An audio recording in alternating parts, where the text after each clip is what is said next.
right? Don't go anywhere.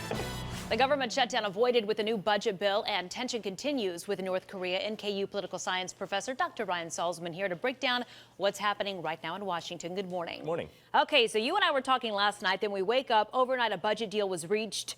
What stands out about this deal aside from keeping the lights on? Yeah, so there was a couple of interesting things in the budget deal. One, it jumps off the page at you that it really is a bipartisan deal. That is increased spending for military, increased spending for border security, but also increased spending for some health initiatives related to cancer research and the like. So both sides have to be walking away from this, or walking into it as it would be, feeling pretty good that they're both getting something that they want. One thing that was not in the spending bill had to do with the wall. Right, so the border wall was not in the spending bill, along with a couple other things that we knew that the president had pushed for. And you know, it's notable how quiet the president has been. That is, that we didn't see anything coming across his Twitter feed in the immediate aftermath of this being announced. So it's kind of curious. I mean, we know that the president will likely claim this as a victory for the things that he wants.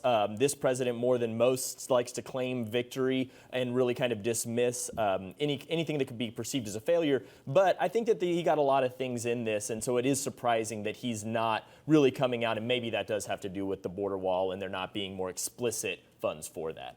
So North Korea had another failed missile launch over the weekend. President Trump was asked about it and what he plans to do, and he said, you'll find out soon. Now, he's talked tough a lot in the past about North Korea, but we understand that last night he reached out to some of our Asian allies. So could we see him take a more diplomatic approach? I think that he's probably realizing that the only real option is a diplomatic option when it comes to North Korea. And one thing that we don't talk about very much, but obviously we should, is South Korea.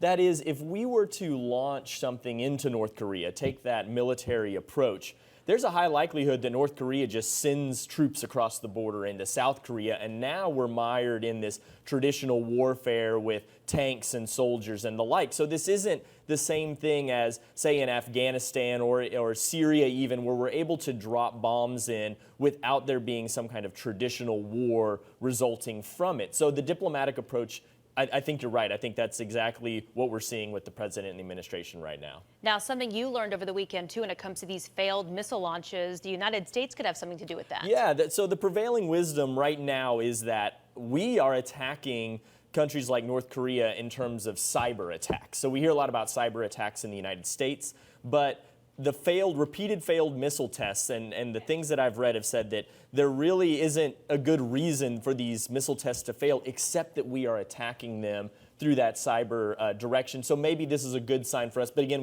we'll never know that clearly.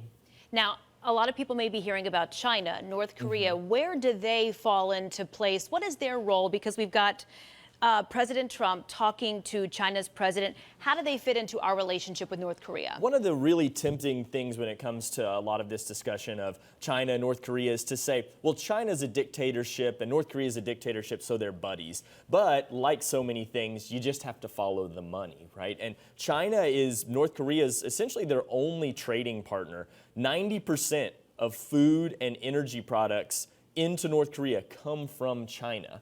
So, since we don't trade with them, we don't really have any leverage to tell them, hey, stop doing this. But China has significant leverage to do that. So that's why China keeps coming up in these discussions, is because if they were to institute sanctions, if they were to limit trade, North Korea, Pyongyang would have no choice but to sit up and listen. All right. Well, thank you, Dr. Ryan Salzman. We'll see you back here next week. We appreciate the information. Looking forward to it. Okay, we're going to send it back over to Denise. We have been seeing major